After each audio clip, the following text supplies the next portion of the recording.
So this week has been kind of wild. I am still anchored to the wonderful game known as Dragon Age Inquisition. I haven't even touched Veilguard yet. It's downstairs on my TV stand, sitting comfortably in the saran wrap. So that led me to a big conundrum. What do I make a video on this week? I'm trying to get one out every week. I'm trying to be consistent, and I'm trying to make something of this community because you guys in the comment section are just dope, you know? So I said, you know what? Why struggle, Jabu? Just hit the backlog. When I say backlog, I am referring to games that I have completed that I have not made a video on. Because honestly, you, like me, we're visually craven people, whether you like it or not. I mean, why else would you join a community of people who love visuals in games? And when I say visuals, and I must say this disclaimer over and over and over again, I am not talking about the graphics. I used to be a graphics hog back in the day. I have a built PC. This PC is probably 10 years old. I love my PC. Maybe I should give a breakdown.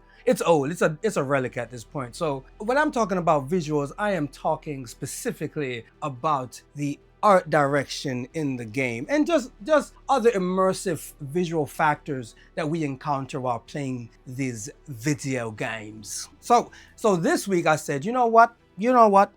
Let's jump into CyberPunk. CyberPunk, one of the most controversial games that has ever graced this planet. For those of you who needs a little recap of what went down years ago when this game first came out, CyberPunk came out as a gaming atrocity. It had bugs everywhere. However, I was playing on my monster rig at the time, so I didn't get too many game-breaking bugs. I got a ton of visual bugs, but not any game-breaking bugs. I was able to finish my playthrough, and I know a lot of people were not able to finish their playthrough because of said bugs. That being said, I just have to say, my first playthrough, I had a blast, but something special happened in my second playthrough. So my first playthrough was fun. I had a good time. I followed the narrative, loved the story, blah, blah, blah. But that second playthrough, something happened and I took notes. So let's get into it. So I just want to break down what I absolutely loved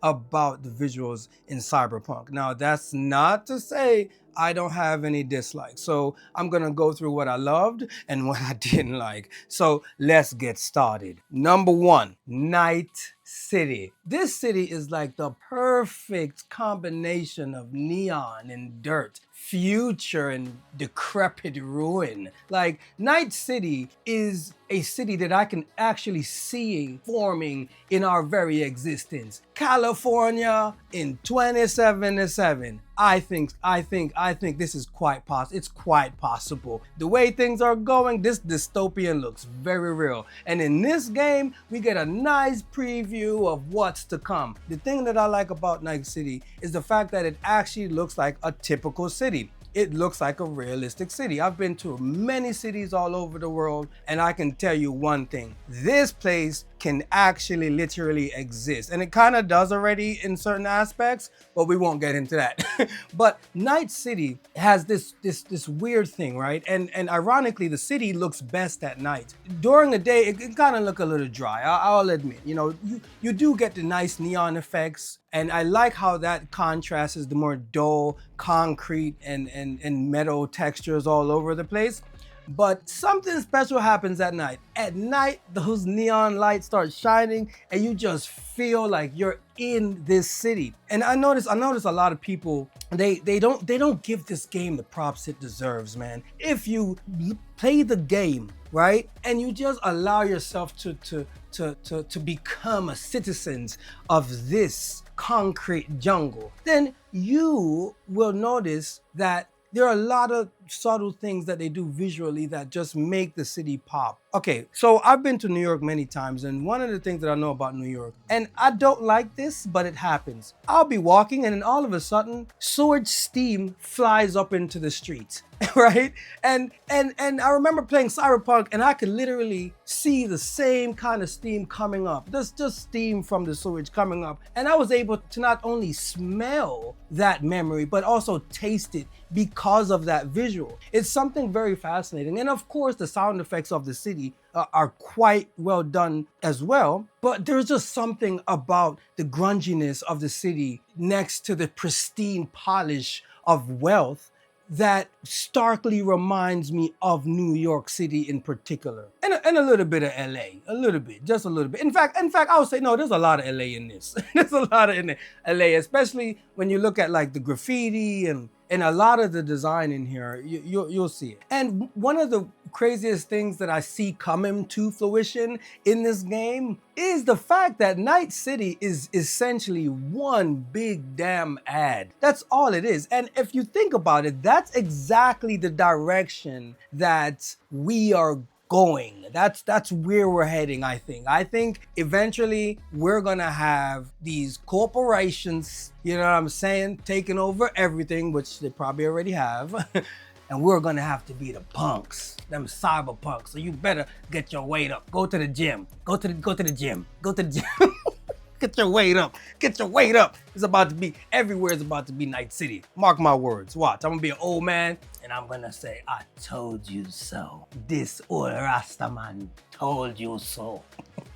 Next up, we're gonna talk about them guns, baby. Them guns. Okay.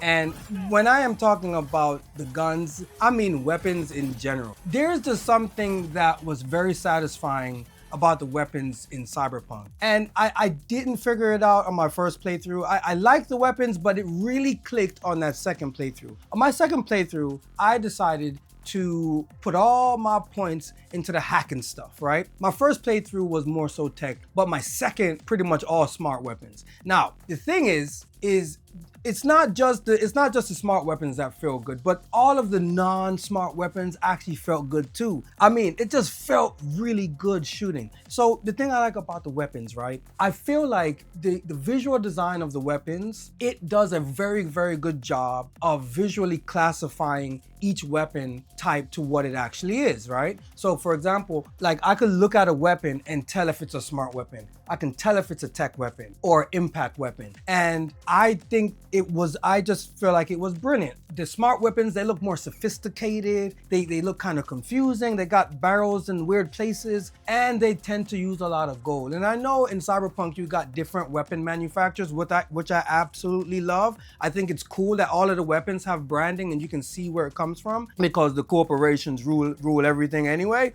but I just really like how the smart weapons they just felt sophisticated. Not only looked sophisticated, but they felt sophisticated when you were using them. I would do all types of trick shots. They wouldn't even see it coming. I would porch myself up on a building and just, because you know on smart weapons, that reticle is huge. It's like literally 25% of the screen. It's a big reticle. And all you gotta do is just be patient, let the smart weapon do its thinking, and then you just pull the trigger. Man, I got so many enemies like this. It felt fantastic. Again, even the melee weapons. I dabbled with the Mantis weapons a bit. I really liked the whip weapon that they had. That was pretty nice. The gorilla arms, oh man. So I eventually ended up just sticking with the gorilla arms because it felt too satisfying playing as a smart sniping hacker type. So some enemies would like run up to my face and I would just gorilla fist all day. It felt fantastic. The great weapon design also translates over to the actual chrome, as we call it in the cyberpunk universe. Now, augmented anything looks really good, right? Like, I mean, they literally break down the whole anatomy of the human body and you can pick and choose what you want. And one of the things that I really found fascinating was just how intricate each augmented piece was. That is just brilliant design. So because of the initial launch of this game, I feel like a lot of people overlooked these small details that make Cyberpunk so special. We don't really get a lot of games where we're augmenting like this to this extent, where you're even augmenting your freaking eyeballs. I just think I just think it's brilliant. I think it's great. And it's not just the guns. I became hooked to hacking every little thing. I would just mess around with people's cybernetics, right?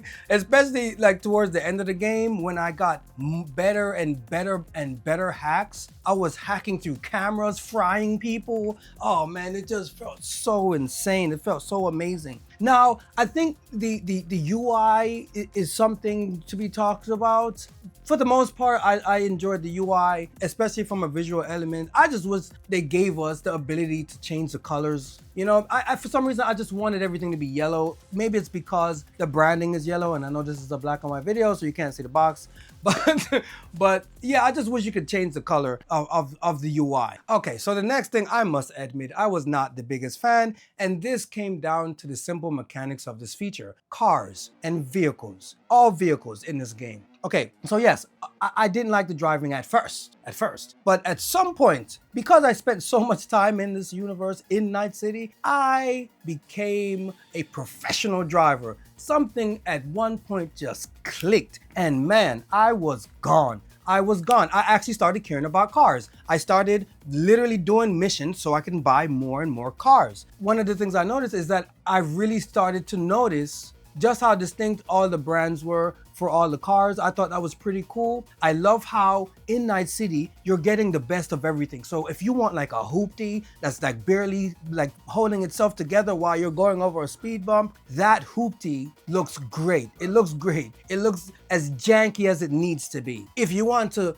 go up a little bit more and something more, you know, normal, like I guess middle class car, they got those too. I mean, they got Wranglers, they got tanks. I had this one tank that I swear I would just drive up to the goons and I'll park and I'll lock on to each and every one of them and just send out a barrage of missiles. It felt so satisfying. So cars and vehicles in this game in general just look great. I really like the luxury line of cars. I got hooked to it. Starting out with a junky old hoopty to a futuristic vehicle, pristine, lined with gold. Some of them don't even have windshields to look through, but because of the tech that's in Night City, we can still see clear as day. Oh man, that game makes you want to do illegal things. Like you drive it, like so my car got like a car that could be in Night City, you know what I'm saying? I'm not even gonna say what kind of car because it doesn't even matter, but I feel like I'm in Night City when I'm driving. Man, it feels so epic, man. It's like, man, I just want to like just roll out, you know what I'm saying?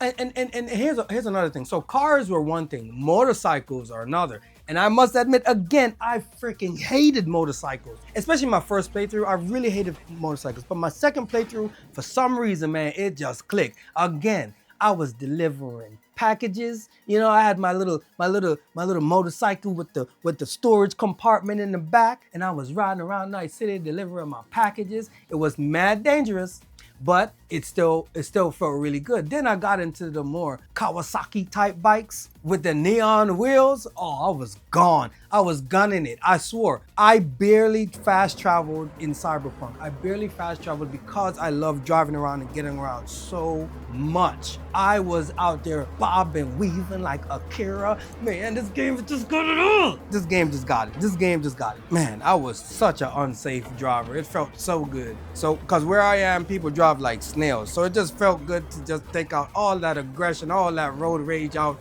in Night City. Okay, so here is the thing. Here is my number one thing that really clicked my second playthrough. And this is why sometimes it might be important to revisit games, even if you didn't really like them when you first tried them. So in my second playthrough, playing as V, right? Because in my first playthrough, I was pretty much a Johnny Silverhand fanboy.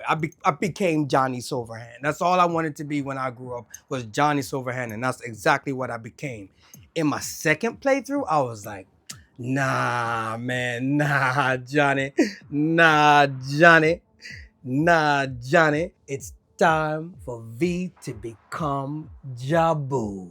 And that's exactly what happened. And honestly, I didn't set out to play and become me. I simply wanted to just have another playthrough. And honestly, at first I looked like a straight up clown. Like I looked like a clown. Like I was a punk in the streets. You know, I came from squalor, you know what I mean? So I fit the part. And one of the things that I appreciate about the visuals within Cyberpunk, especially when it came to your personal avatar, was the fact that I started finding clothes that match what era of character I was going through at that point. So when I started out, I was a little punk ass punk. And then slowly but surely I started running more and more missions, started making more bread. And then I started getting better clothes. I started looking flyer and flyer. And then I ended up, as a dear friend would say, ended up getting to the big leagues. When I got to the big leagues, I started dressing more appropriately. I went from a scruffy little gangster to the Danaval Dandanas. Oh, you mean? I was out there with the fedoras, with the nice shoes, with the slacks, and I don't like maybe that's actually predicting my future, like how Night City is predicting Cali. Maybe, maybe, but I just felt like through the course of the game, I became the ideal version of myself as a criminal. And that, I don't know what other game will ever do that for me. GTA can't do that because those games, those characters are already defined. But here, I was V and V was I. And it just felt so incredible. Now, even down to the shoes, like I am a major Chuck Taylor fan. Like anyone who knows me knows I have a nice collection of Chuck's All-Stars, right? I still have some pairs from high school. And some people will look at what I have and say I'm a collector, but I just like those shoes. And the fact that I could find the equivalent of that shoe in Night City, and here goes the kicker, it's a first person game. So I'm not really seeing the shoes, but I know they're on, and that's what matters, you know? So I would make these nice outfits with my Chucks, you know, with a vest on. I was just looking badass the whole time. And man, that's one of the things that I love the most out of Cyberpunk. Being able to truly express myself in that manner, priceless. Just priceless. Just priceless. Fuck yeah! Fuck yeah! You're nothing, whore!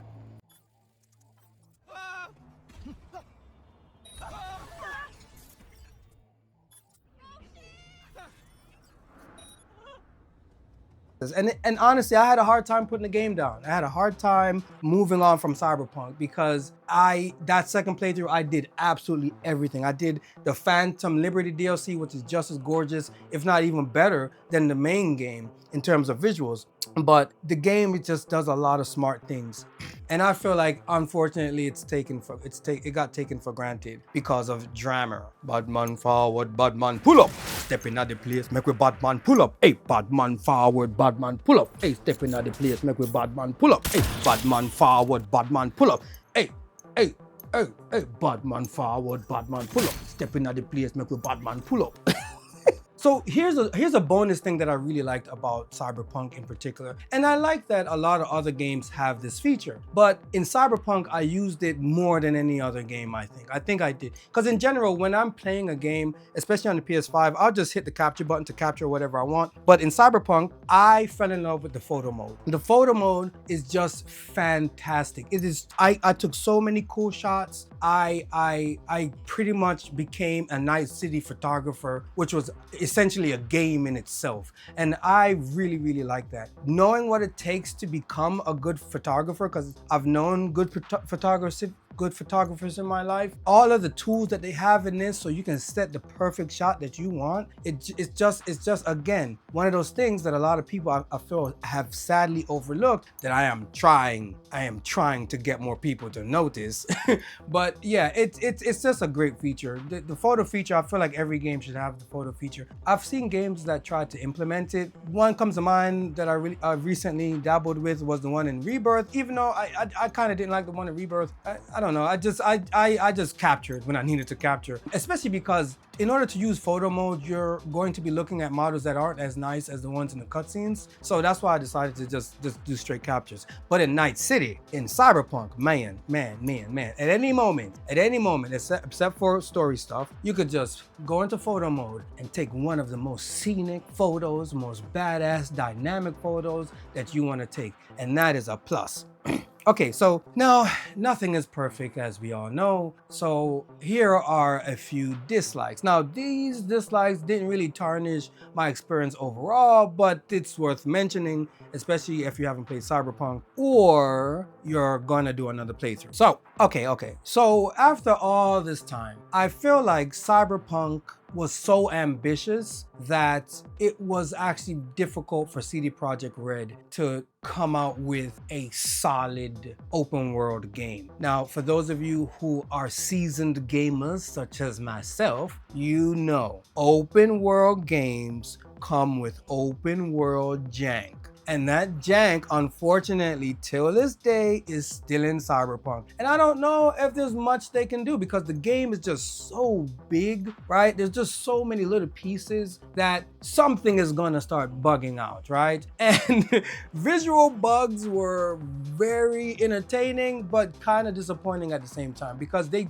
completely shred any kind of immersion that you had at that moment. I remember, like, I got caught up in the conspiracies within Night City, and I was helping this one conspirator. And after the mission, the weirdest thing happened. I'll just show you right here. What happened to her? She died? Okay, I'm back. Talk. Nah. You gonna wait till I finish what I have to say? Alpha Centauri agents kidnapped. Shoot.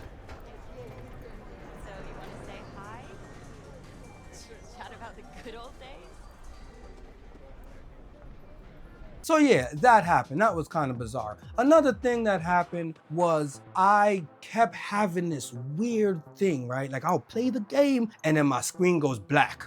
And then it's like pixel by pixel, it would start to fill back in. I thought my PS5 was going to literally catch on fire, but it only happened in Cyberpunk. So I can only attribute it to the game. And so that was very, very bizarre. That happened maybe 4 or 5 times. Now, mind you, I almost played this thing for like 200 hours because I did absolutely everything. But still, it was still jarring nonetheless. So because I fell in love with driving around Night City, of course, I got addicted to the races, right? So I remember gunning it in one of the races, and all of a sudden I see out of my peripheral 2 NPCs hopping in an invisible car. And I'm like, you know,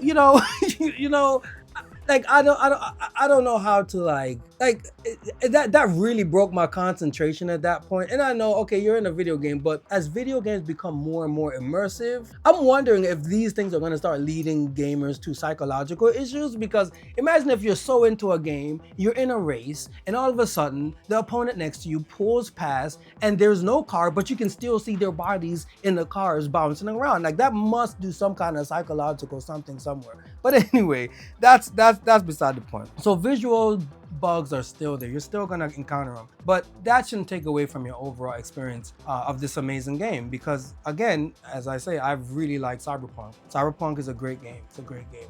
Bing, bing, bing, bing, bing, bing, bing, bing, bing, bing, bing, bing, bing. But anyway, I can't wait to see what they do next.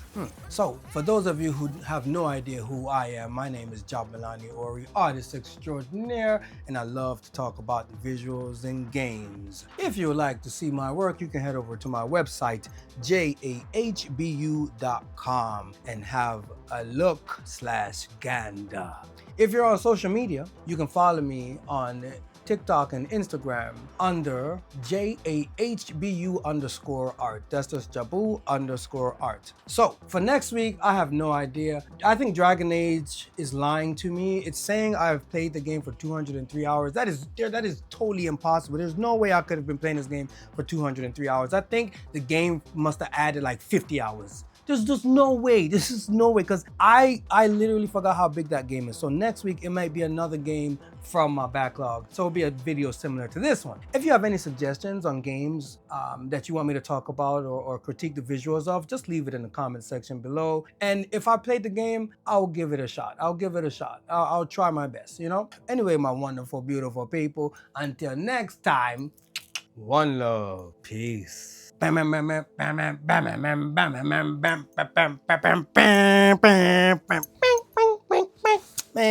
you better make them know say bad man not take bad up. You better make them know.